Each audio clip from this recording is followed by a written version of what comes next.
Liberal Currents presents Half the Answer with your hosts, Caitlin M. Green and Trent R. Nelson. Well, you know what they say. Happy days are here again. Isn't that right, Trent? That is correct. That is correct. This is Half the Answer, where understanding a question is half the answer, the thing I know how to say.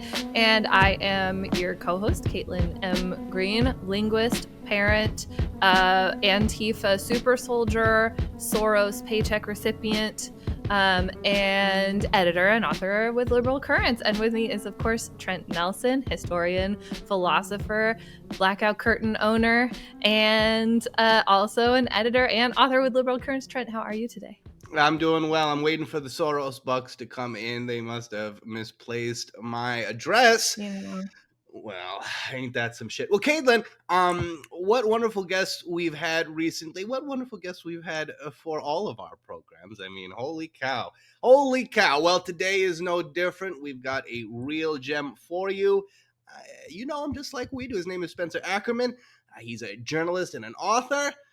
You can read one of his books, Reign of Terror, How the 9/11 Era Destabilized America and Produced Trump.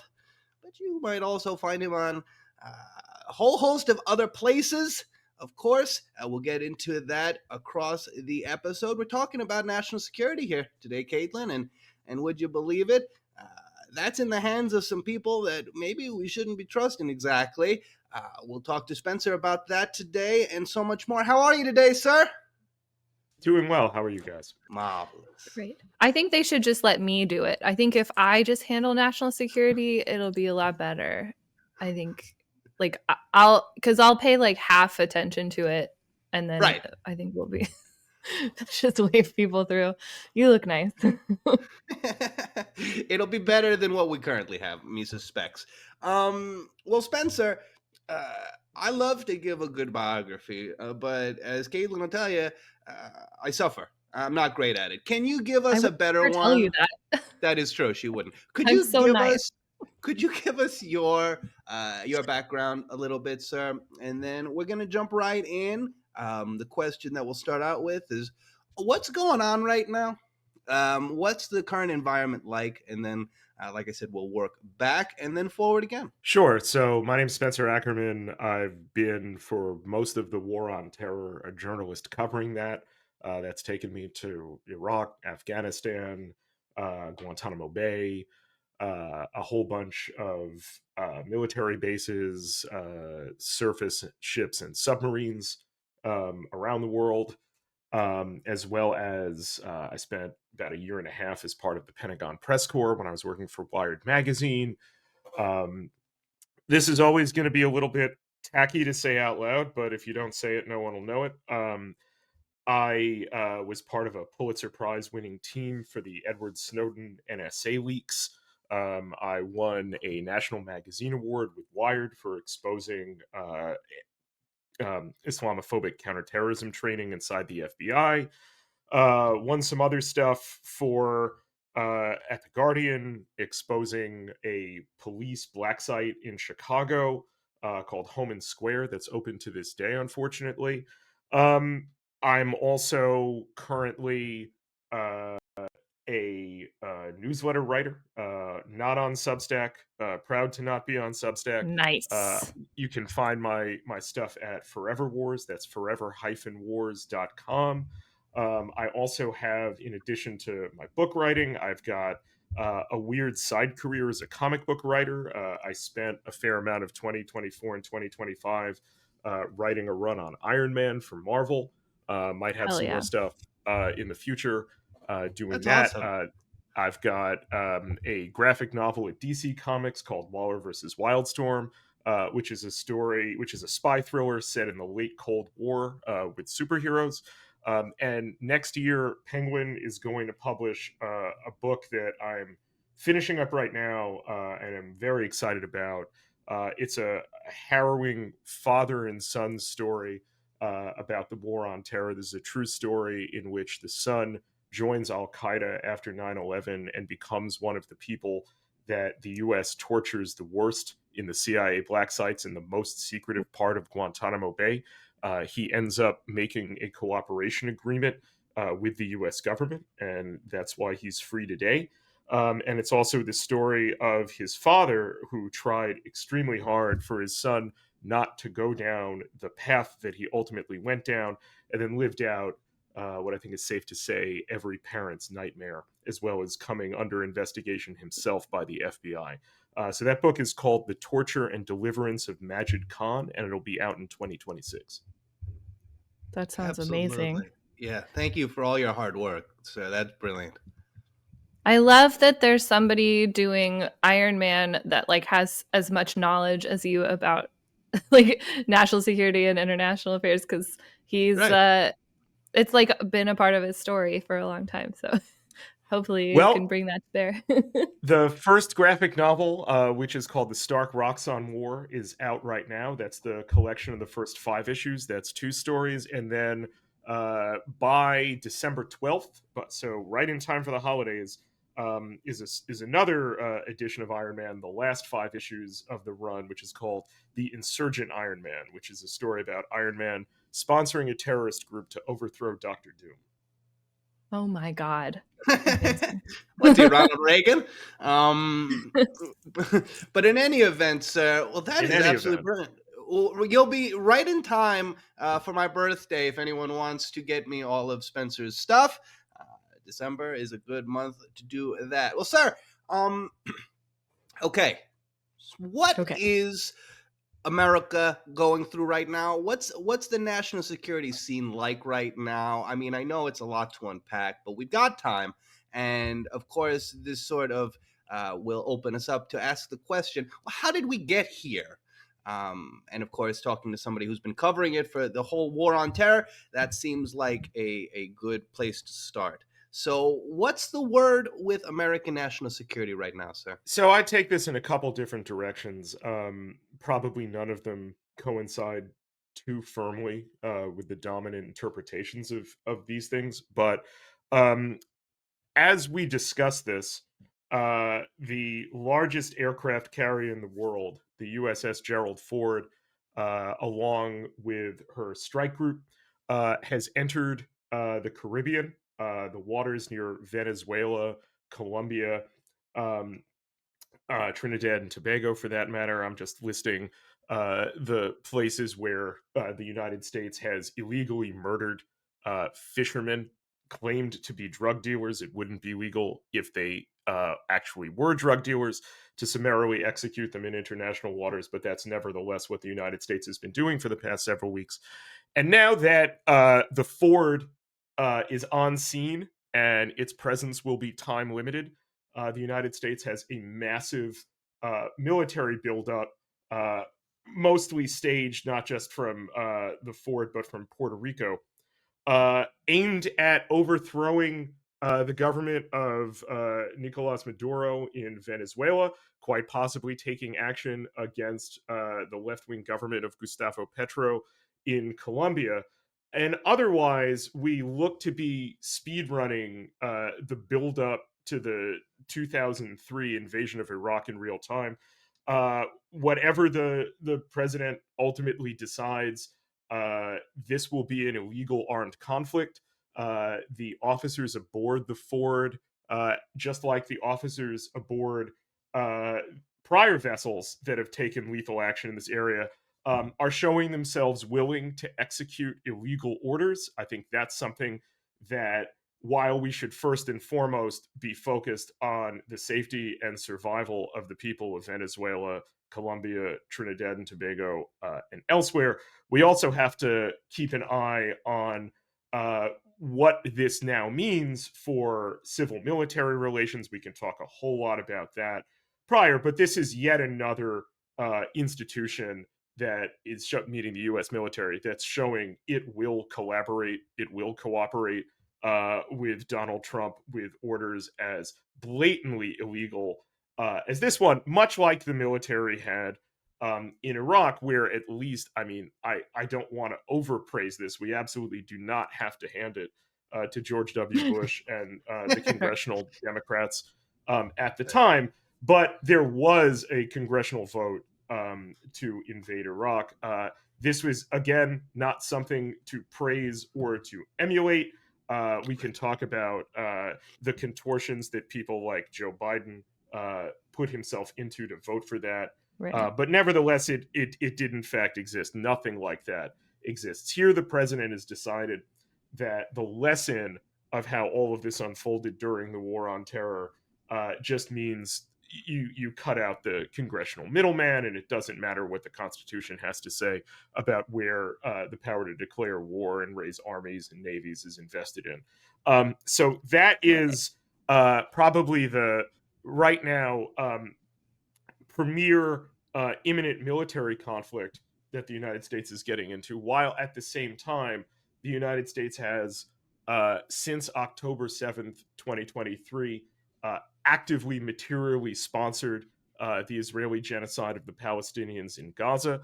Currently, we are at something that the administration deceitfully calls, as the Israelis as well too, deceitfully calls ceasefire. There is no ceasefire in Gaza. There is only a lower level of Israeli slaughter being visited upon Gaza, and of Israeli pogroms in the West Bank to cleanse the West Bank, particularly during this period of olive harvest, which is economically as well as socially crucial for the Palestinians of the West Bank. So the United States is currently engaged not just in what appears to be an illegal imminent armed conflict, it's also engaged in as a willful participant of a genocide that has also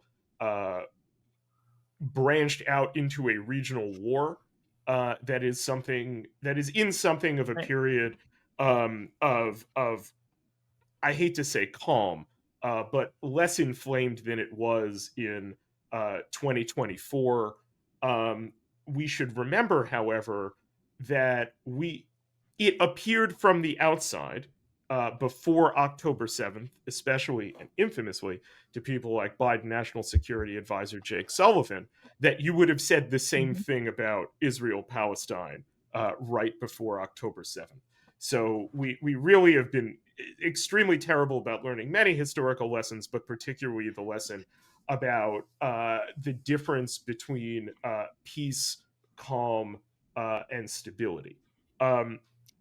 Turning inside the United States, there's also the situation in Ukraine that I'm going to, just for because I don't cover that so much, I'm going to pass it by, but I don't want to indicate that it is not also a major theater war on the European continent, and tremendously a question that implicates the United States. But you should have someone on your podcast who covers that more assiduously than I do to discuss it. There is, in the United States, an active security fear spread like rarely we have seen, certainly since 9/11, and that's the widespread fear people have of ICE and CBP investing their cities, unaccountably kidnapping people, snatching them up, snatching up anyone, thanks to Supreme Court Justice Brett Kavanaugh, who has now blessed what are called Kavanaugh stops, which is essentially a nationwide show me your papers policy where anyone who appears to be non-white can be stopped by an immigration officer or someone under the various deputizing authorities for immigration. So basically anyone acting under cover of Trent, law. let's put it on the board. That's our third episode where we mention Kavanaugh stops. Correct. They are our least favorite thing. And since mark it. Yeah, so just to finish that up, we've seen from Washington to Los Angeles to Chicago, the investiture of American cities by a lawless immigration enforcement apparatus for deportation that isn't necessarily deportation. And we can talk about this in a second, but when, as has been the case throughout 2025, when you take someone from the United States and put them on a plane, not to a country of their origin or their heritage, but to a completely different country, as we've seen now happen with South Sudan, that's not a deportation. During the War on Terror, we called that an extraordinary rendition. And we should understand that happening in this country to people who came to the United States for stability, prosperity, and the promise of freedom. Those people are now criminalized and taken around the world in complete separation from their families. And because of the scale that this occurs at, it's easy to talk about this in the abstract. But for every human being who's been through this, this is a life-changing, catastrophic emergency. For every community that's had to live through ICE parading, CBP, we could talk about the differences in tactics in a moment. Yeah. Parading through their neighborhoods, sending an unambiguous message of conquest and accordingly occupation. This is a 5-alarm fire. This is a demonstration of what real security fears look like on American streets, and not the manufactured hysteria after 9/11 that this would be were it not for overwhelming both law enforcement, intelligence, and as well military contributions, a catastrophic cascading series of terrorist attacks on American streets that merely became the pretext to visit antecedents of what we are seeing on American streets, visited upon the Muslim community, as has been for the past 25 years. So I would kind of give the basic overlay of the both domestic and international U.S. national security environment like that. Mm-hmm. I want to try myself in knots all the time, trying to get people to really like feel it, because I live in Portland. So I have seen the vans full of people come out of the ICE facility on McAdam Avenue that you can hear people crying inside and hitting the windows and trying to get our attention, because they don't know what's going to happen to them. They don't know where they're going. They don't know where their family is.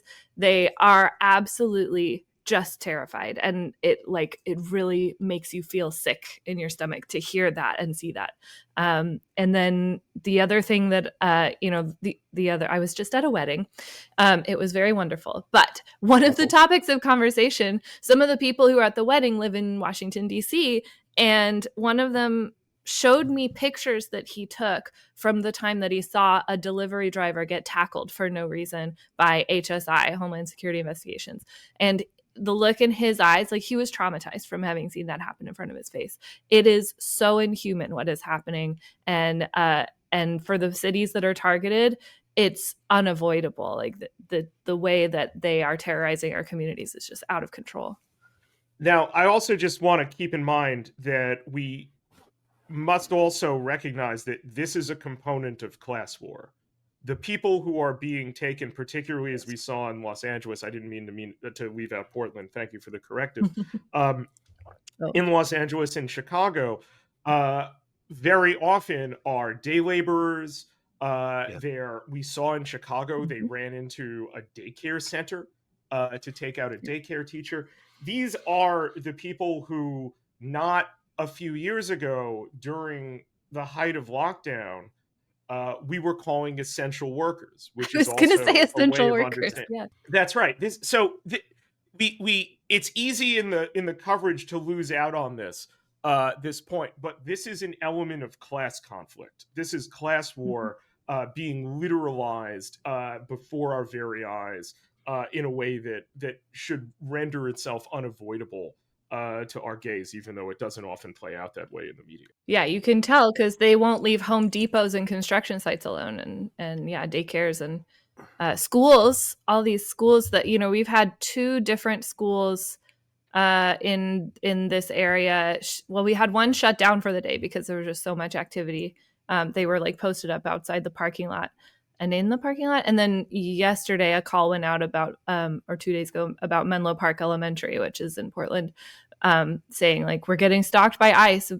Is there anybody available to like just help shepherd kids into the school?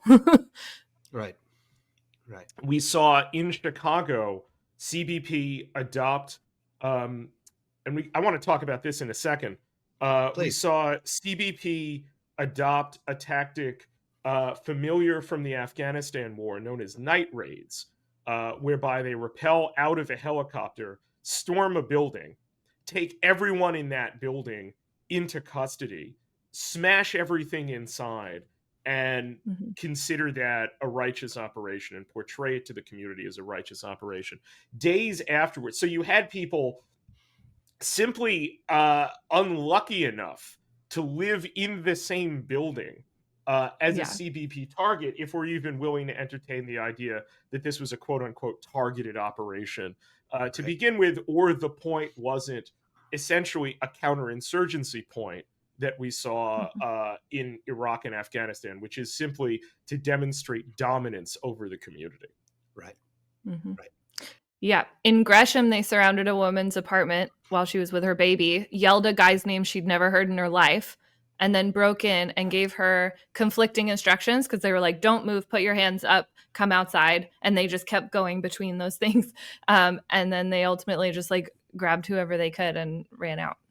That guy, they never found the guy whose name they were yelling. That wasn't even a part of it, really. Just a pretext. They rendered people to a torture prison in El Salvador that's benefiting tremendously from its patron-client relationship with Trump. That's the regime of Nayib Bukele in El Salvador.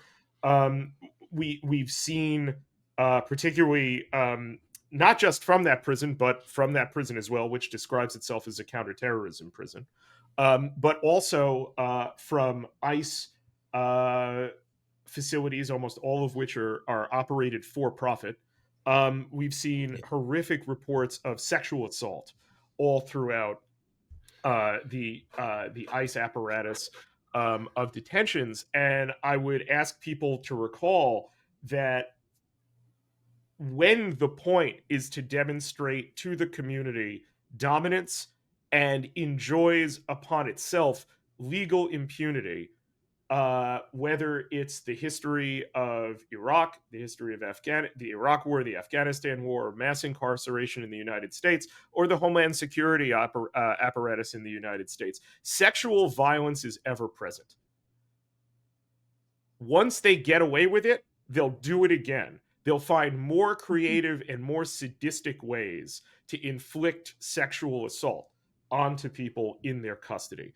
That resonated to me every time I've seen it in an account from an ICE facility. We saw lawyers make allegations about Alligator Alcatraz that had to do with sexual misconduct by the guard staff, with sexual humiliation by the staff inflicted upon the people, not just in Alligator Alcatraz, but elsewhere. I thought a whole lot of it when I thought a whole lot about that when I heard the accounts emerging of Palestinians from Israeli military prisons like Sde Teiman, where horrific accounts of rape inside that facility and others are emerging now. You will this resonated with me in large part because this is a major aspect of this book I'm currently writing, because that happened in the CIA black sites as well. The media covered that up as well. Even when it was exposed in the Senate Intelligence Committee's landmark 2014 investigation into CIA torture, it was treated as something called either rectal rehydration or rectal feeding, when in fact this was the violation of men in custody in abject conditions, and we're all supposed to just ignore that the body cannot intake nutrition rectally and not ask follow-up questions about what accordingly happened in those torture chambers. That is disgusting. Depraved. Horrifying. Yeah, absolutely. So Spencer, I know it's easier said than done because we just covered a whole bunch there. And we need 3 hours to cover it all in earnest. But I guess my next question is, from both a political as well as a civil point of view, how did the sort of 9/11 and years afterwards, how did they set the groundwork in so many ways for what we are coming up against, coming up to, having to deal with, having to reconcile some way or another? And we're seeing lots of people reconcile it and say, well, this must be okay because the government is doing it. And the government wouldn't do something that was They not must be really bad dudes, right? We wouldn't right. be doing just You know, like people. right. We wouldn't be trying to do all of this crazy shit unless they were bad. So how was the stage sort of set and continuously developed to allow for the American people to reconcile this in some way outside of abject horror? So after 9/11, the creation of the War on Terror, a conflict unbounded by space and time, called back into operational usage the most noxious and nativist elements of American history and set them on the march. Justified not just the deep suspicion of outsiders within the US, which is to say, vulnerable groups, visible minorities, and especially presumed religious minorities, who were treated not as Americans to be protected, but as a fifth column inside the United States, a community that, through endless amounts of innuendo, through media irresponsibility, and through direct political cultivation of reactionary elements, were viewed as a target of law enforcement and intelligence operations in ways both overwhelming and subtle. I'll give just one example. After 9/11, there's a neighborhood in Brooklyn near where I live called Little Pakistan. And in Little Pakistan, the antecedents of ICE, which used to be called um, INS, or Immigration and Naturalization Services, along with the NYPD, along with the FBI, would slip notes and business cards under the doors of the overwhelmingly recent immigrant Pakistani business owners, apartment dwellers, house dwellers, people in the community, saying, we have to talk. The idea was they must have known something, not just about 9/11, but about the next attack that was coming. There were no Pakistanis aboard any of the planes on 9/11. This was purely an environment of racist hysteria that led to the denial of freedom of hundreds of people, on held as so-called material witnesses. Material witnesses to what? Basically, they watched 9/11 like the rest of us, but had to operate under the presumption that they were the facilitators of the next attack, or conspirators with the one that just happened, not people who just watched, as I did, their neighbors get vaporized in an airstrike on their city. I subsequently learned that at least 15,000 people fled New York and became essentially political refugees in the Toronto area from New York because of what the War on Terror unleashed.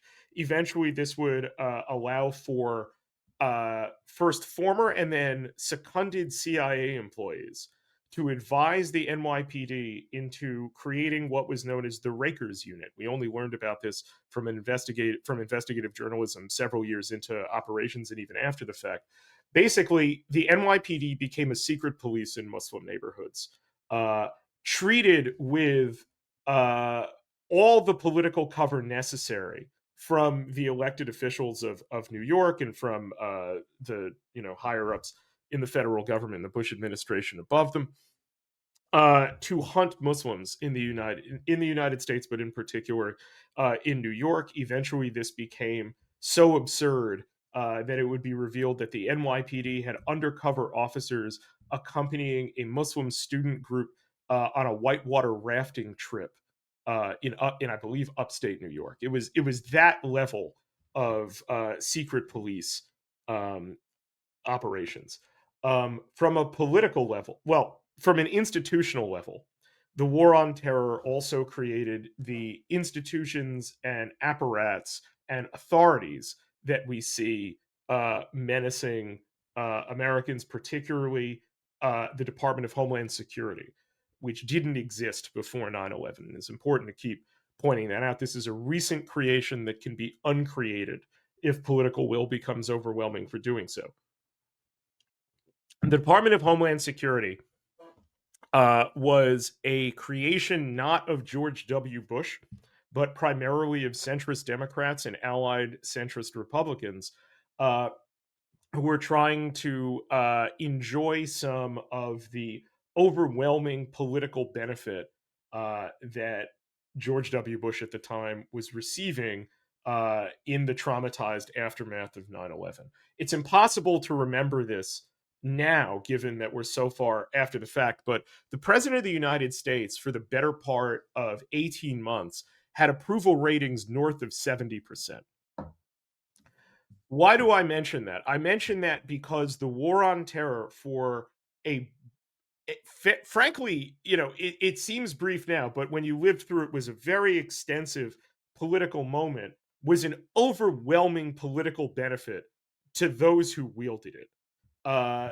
This takes all sorts of different shapes that you can read my book and check out. Some of them are quite absurd. But the power, the potency of the war on terror was so overwhelming that everyone wanted a piece of it, and you didn't want to get on the receiving end of it, because that was the end of your career, whether you were in politics or, to use an example from culture, journalism or elsewhere in the public square. The most important example of this was set very early on by one of the kind of titans of post-war American literature. That's Susan Sontag. Sontag wrote about 2 weeks after 9/11 that there was this rapidly coalescing process of resetting history on 9/11 that took away the history of America's violent and extractive relationship with the Middle East specifically, and the Muslim world more generally. This was treated as Susan Sontag writing in the New Yorker that 9/11 was justified, that the people who died on 9/11 were justified deaths, and that haunted Sontag. She would not ultimately live very long later, but this got Sontag out of the paint, so to speak, and established something that we wouldn't quite have words for until now. But 9/11 and the war on terror was always a cancel culture.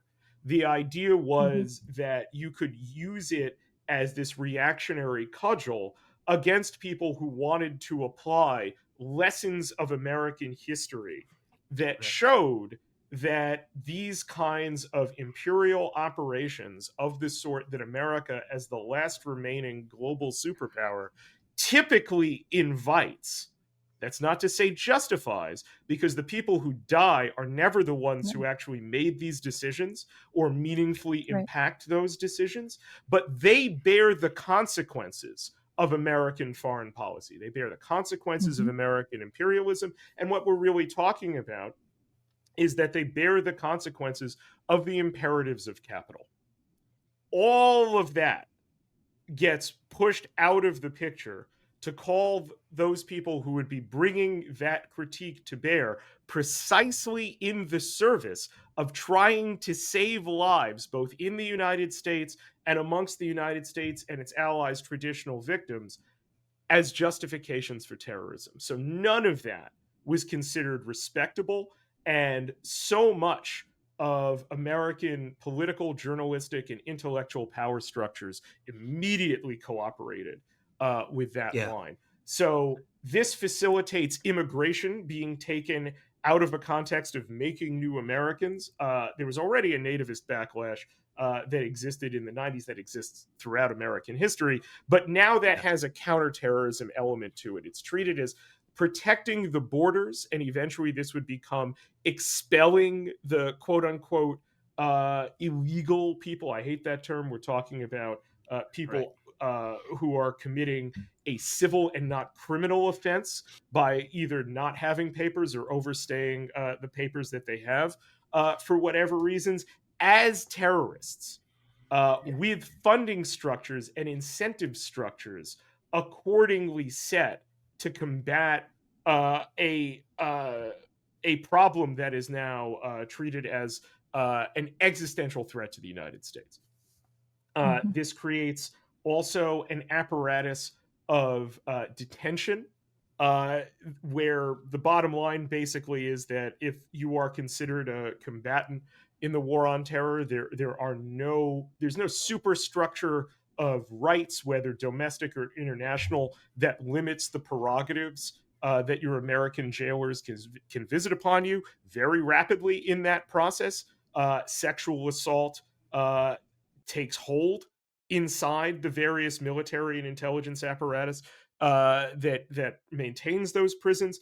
And then there's an illegal and deeply unconstitutional operation created first within the National Security Agency of mass surveillance that basically is a massive dragnet of interceptable communication signals that transmit the United States, thanks to the emerging architecture of the internet and the way calls move, and obviously internet data moves both in transit and at rest between the companies that host this data. That becomes something called stellar wind, elements of which still exist in various forms in effect today. But that becomes not only a digital dragnet over speech and associations that Americans, and indeed internationally everyone, participates in and generates, but also becomes symbiotic with an emerging mode of capitalism overtaking the economy, starting in the late 90s and accelerating during the period of the War on Terror, that the Harvard Business School emerita professor Shoshana Zuboff calls the age of surveillance capitalism. And very quickly, the surveillance agencies in the United States recognize that it is far more efficient to not build, this was also the case during the Cold War, but especially during the War on Terror, their own bespoke infrastructure for performing this surveillance. It's far more efficient to glom onto the operations of the internet giants that functionally already perform it. And then you start seeing the rise, once all of this accumulated massive amounts of data requires more sifting and more interpretation than humans can perform. And certainly humans within the NSA and then the FBI and the CIA as well, that are trying to get a handle on the explosion in internet technology. It's just easier to seed, as the CIA did for $2 million, investments in data mining companies that are arising to make money off precisely this. That $2 million in seed money from the CIA went to a company that we now know intimately called Palantir. And very quickly, Palantir's data analytics products became deeply desired by the U.S. military as it fought a counterinsurgency in Iraq and then in Afghanistan. A whole lot of the military advocates for Palantir we would come to know in Trump administration contexts. The head of the Defense Intelligence Agency, and before that, the head of intelligence for the Joint Special Operations Command, which is one of the premier war-fighting entities of the War on Terror, Michael Flynn, a big Palantir advocate. So a tremendous amount, not just of cultural, political, institutional, and even personages comes to the fore during the War on Terror that we are now seeing in different turns of the dialectic unleashed upon people in the United States who are just driving to their day labor sites in the hopes of being able to work for a living for their families. Yeah, that is absolutely really that's a lot, and it's super important. We appreciate you going through all of that for us.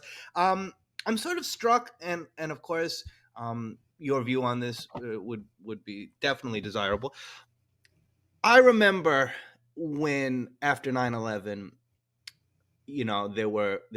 there was aggressive bombing raids, and I remember seeing videos of it on the television.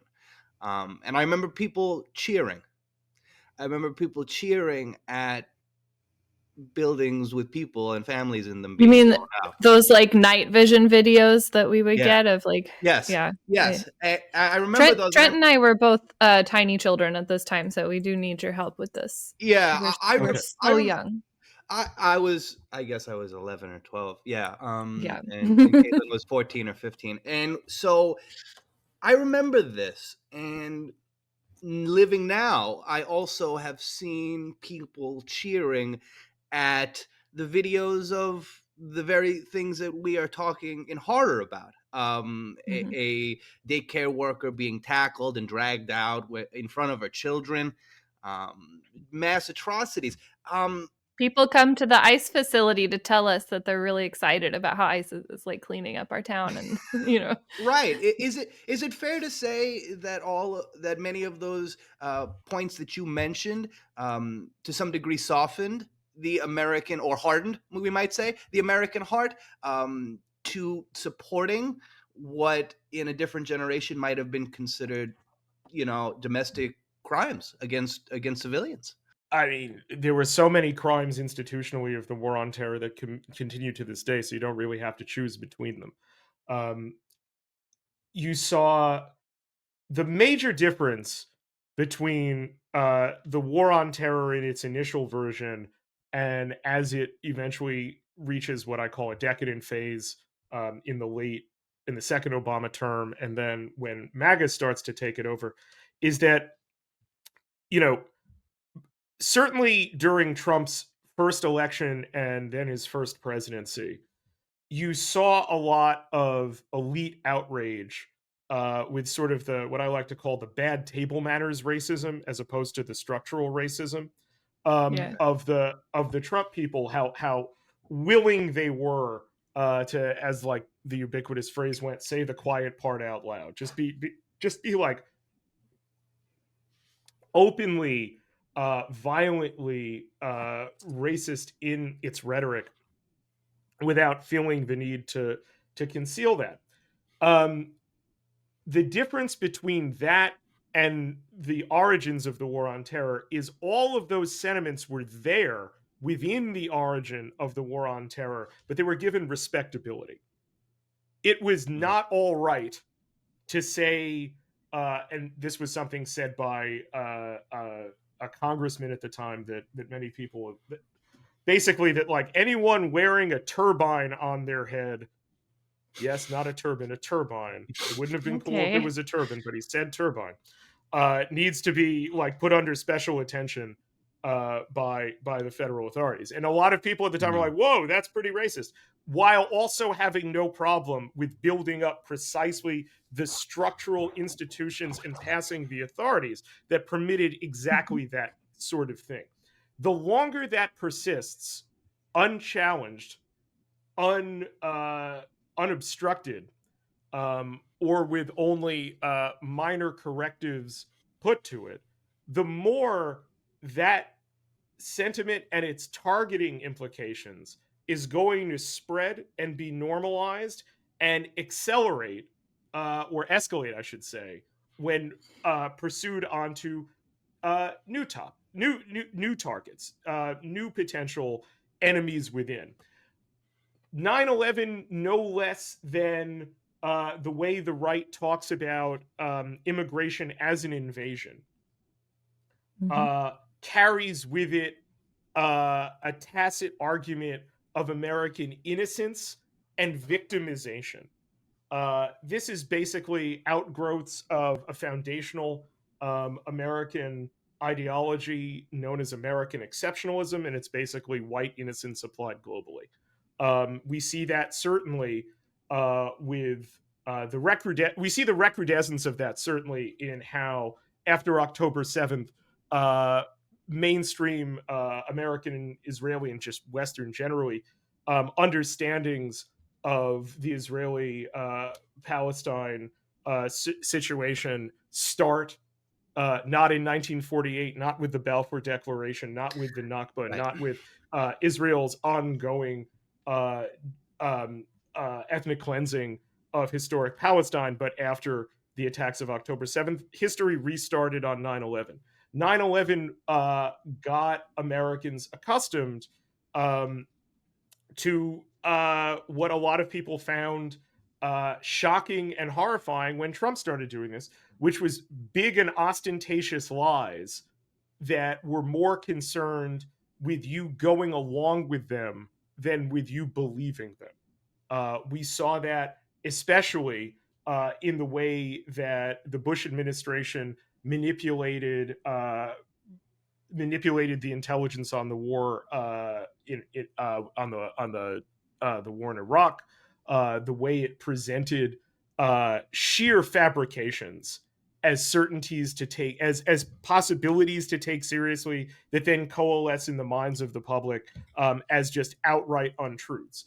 So to give an example of that, Dick Cheney of blessed memory would say that the hijacker Mohammed Atta met in Prague with a member of Saddam Hussein's intelligence agencies. That never happened. But when Cheney and others would repeat it and would suggest, as George Bush and others did after 9/11, that Saddam Hussein had some kind of relationship with Al-Qaeda, leaving the implication out there that Saddam Hussein was implicated in 9/11, by the time the United States invaded Iraq, something like 7 out of 10 Americans believed that Saddam Hussein had something to do with 9/11 and was therefore a legitimate target of American military operations. So we haven't even begun to scratch the surface of the ways that today's moment had the bed seeded for it by the normalization of the war on terror. But I'll just leave it at that because I could seriously just keep going. Well, no, Spencer, we totally appreciate that. You know, something that I'm always struck by when we get into these discussions, actually, is how similar in some ways it is to sort of the what we might call like the Django movement of the late 19th century, leading up to the Spanish-American War. There's this sort of underlying feeling of angst, of aggression, of needing to blame somebody, and that conflict sort of unleashed for the first time externally that we're willing to admit. Of course, the whole 20th century is marred by influence of American politics into different nations, whether it be the Dominican Republic or Brazil, or we don't have enough time here to go through it all, Spencer. Well, I would just say an important thing to note when talking about that moment in relationship with the war on terror and the long post 9/11 era is that these kinds of civilizational anxieties are an elite preoccupation. The war on terror was not demanded by an enthusiastic public. The enthusiasm of the public for war when it would come was aggressively cultivated by the politicians and business figures who wished to will it into the world. No less than, Albert Thayer Mahan and Theodore Roosevelt, and I'm blanking on the yellow journalism names of the time at the moment. So Hearst and so on. Did at the time. So I don't want to suggest here throughout that the war on terror is a, as familiar as these operations are throughout American history. I don't ever want to suggest that they are an outgrowth of the yearning in some way of the American soul. This is manipulation. This is deliberate political, intellectual, and journalistic cultivation of these sentiments that we do know appear throughout American history and just need to be unleashed with the right permission structures. And the war on terror is nothing if not a permission structure for nativism and the transference of a ton of money once that sentiment is unleashed upward toward the military industrial complex and its affiliated and purchased politicians. No, absolutely, and what we might call, to steal a phrase from a famous individual, right? That manufacturing of consent. We see it not only in, of course, 9/11, not only in Spanish-American conflict, but in Vietnam. We see it all over, and I think it does bear noting, as you just obviously outlined wonderfully, that the people, they look to sources to understand what is going on, right? Whether it be their government, whether it be the media, and those individuals have an obligation, we like to say and think, to do the right thing, to inform those individuals in meaningful ways. And yet, at that moment, the American public is sort of at the discretion of those elites, of the elite publications, of the elite institutions. So, bringing us back to here, it seems to me as though we remain sort of in this position where we've never bridged that credibility gap that began in the late 50s, early 60s.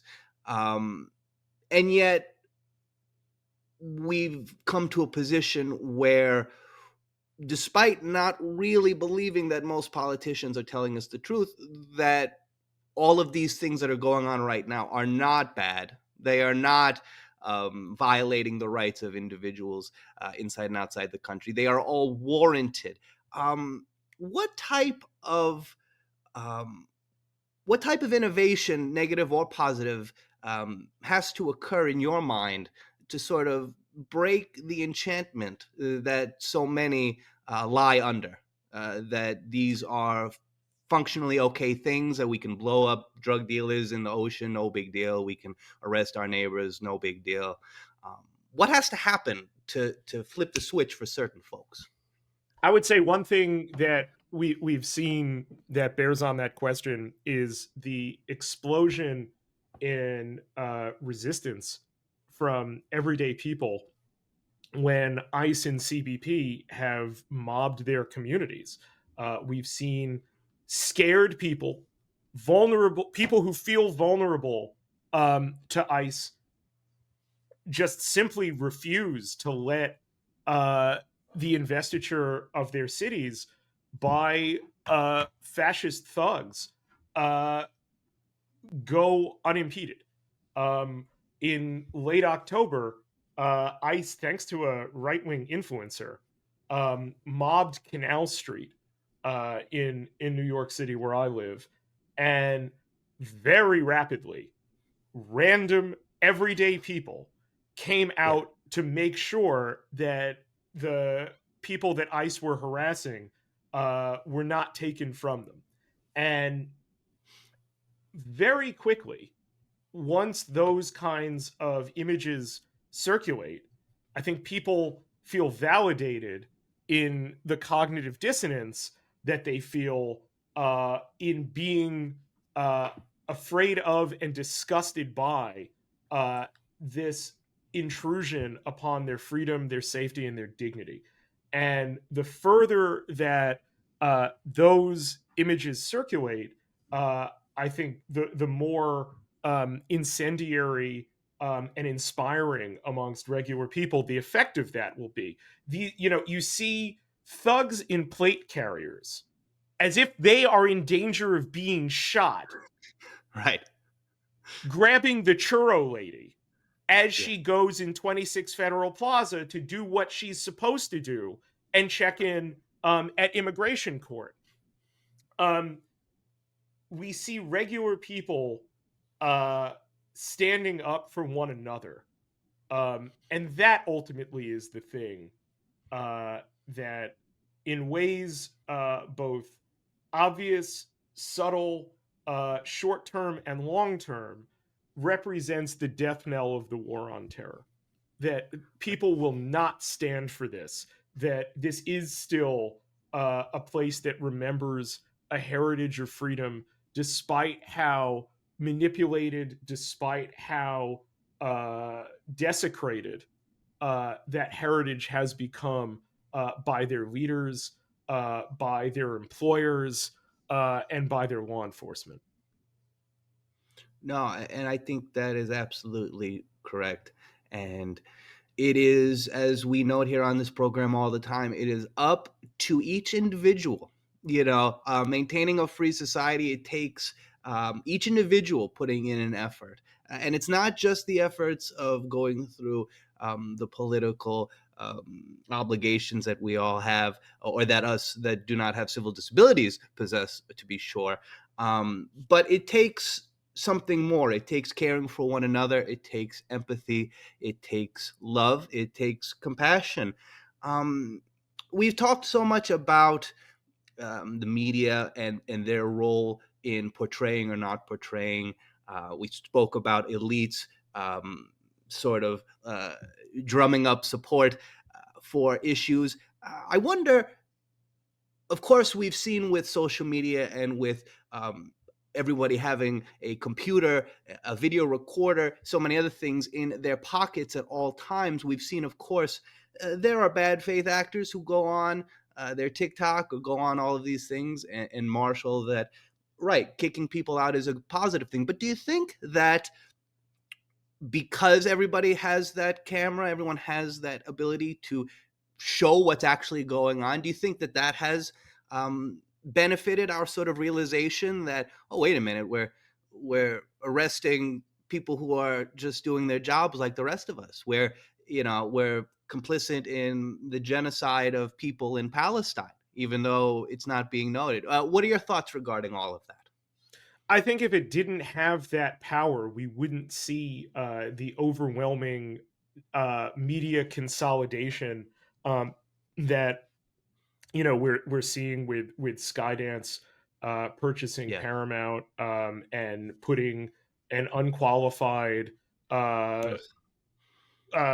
Zionist ideologue like Barry Weiss on top of CBS News, seeing what we would recognize as like fairly blatant corruption were it done to an American company, of the divestiture of TikTok from ByteDance for operations in the United States. I consider that purely a surveillance capitalist protectionist move, but also deeply embedded with the fears of losing a kind of balance of propaganda on behalf of establishment narratives. So, I think it is easy to dismiss that power, particularly because of how kind of tied up it is in all of the things that, you and I find annoying or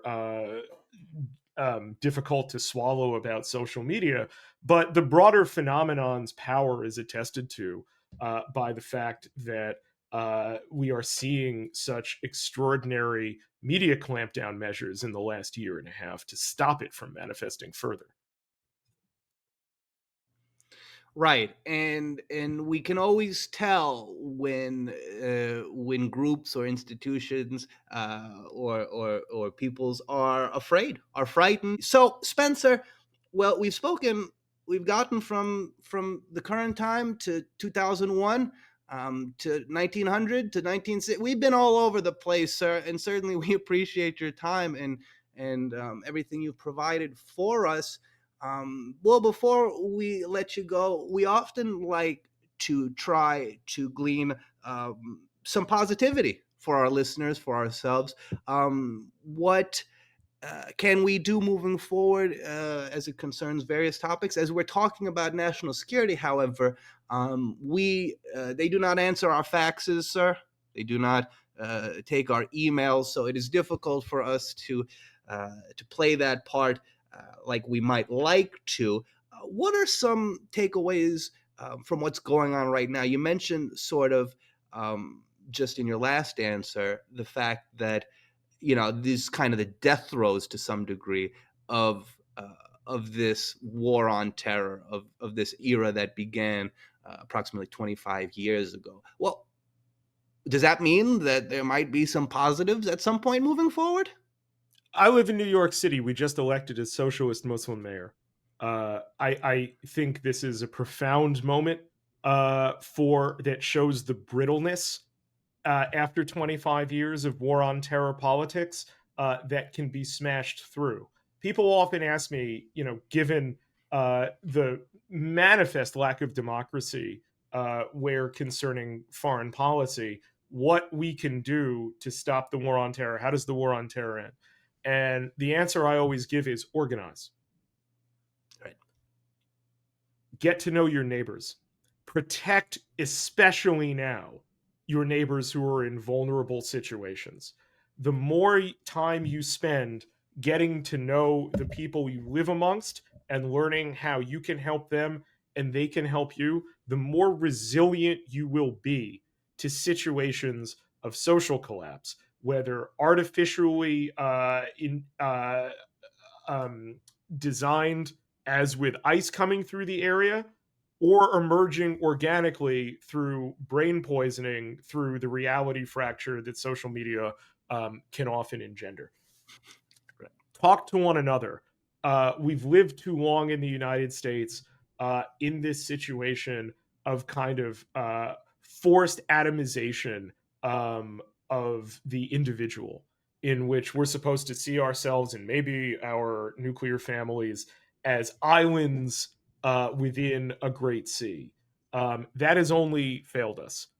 It's failed us in many different ways, and it also stops us in many ways from seeing the broader structures that stop us from being as free and as prosperous as we deserve to be.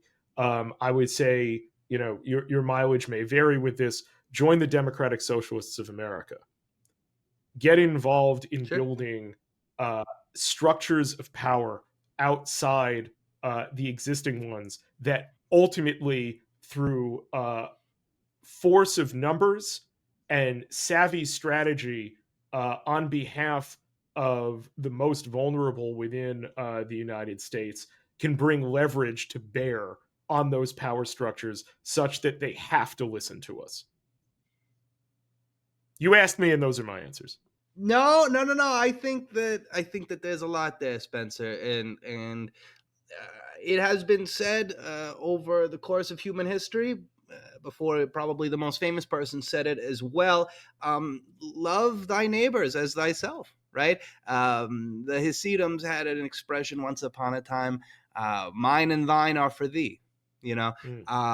We can see that as the ants are all disparately weak when they are apart, they are strong when they are all together, and such are we. I mean, I often joke we are ants that think we're Wolverines. We are meant to be working together, and yet we conceive that we're apart.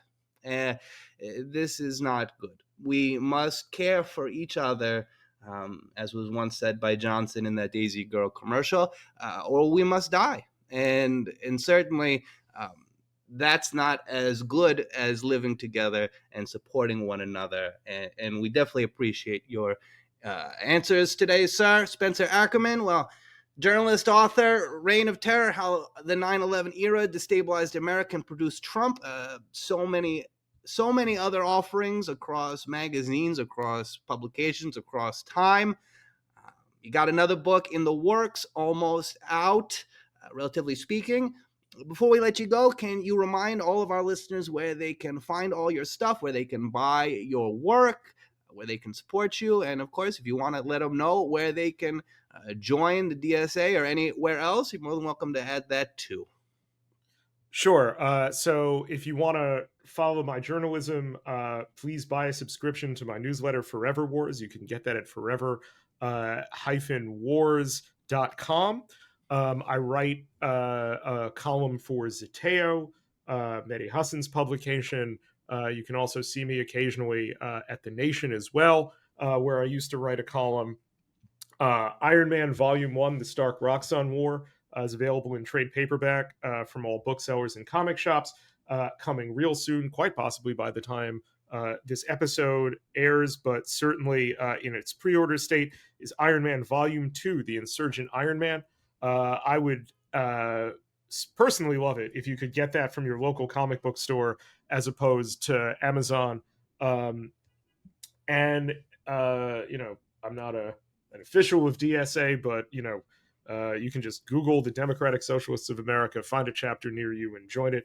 There are lots and lots and lots and lots and lots of WhatsApp groups that will quickly open up to you in an era of socialism in which perhaps the only downside is that there are just a whole lot of meetings. You heard it here first, folks. You might think that this could have been an email, but it wasn't, and it's not going to be. So you may as well go down there, grab a coffee, and meet some people. We complain often that perhaps in juxtaposition to the rest of human history, we can go about our lives and never talk to anybody all day. And that isn't good or healthy. That isn't good or healthy for us as individuals. It's not good or healthy for us as a society. And when we do that, as we spoke with Audrey about just the other day, we actually do those trying to oppress us a service. They want us to not be talking. They would like for us to not be friends. They'd like for us to not understand each other or to think that we can understand each other. So go out there and have a coffee, have something with somebody you haven't met before, and realize that perhaps it's a degree apart at max. Half a degree probably is more accurate. We're all very close. Spencer Ackerman, we hope that we can have you back sooner than later. An hour is never enough. Always more to talk about, and we'd love to do it again if you have the time sometime. All right. Well, thanks very much. Well, the pleasure is absolutely all ours, sir. And for our listeners, well, you understand that knowing a question is half an answer, and this has, of course, been Half the Answer with your hosts, Trent R. Nelson and Caitlin M. Green, and we'll catch you real soon. Thanks for listening to Half the Answer, presented by Liberal Currents. You can find Half the Answer anywhere you get your podcasts. Liberal Currents is an entirely listener and subscriber-funded publication, which includes programs like Half the Answer and Neon Liberalism. So, if you like what you've heard and wish to contribute, you may do so at liberalcurrents.com and through Patreon. And remember, understanding a question is half the answer.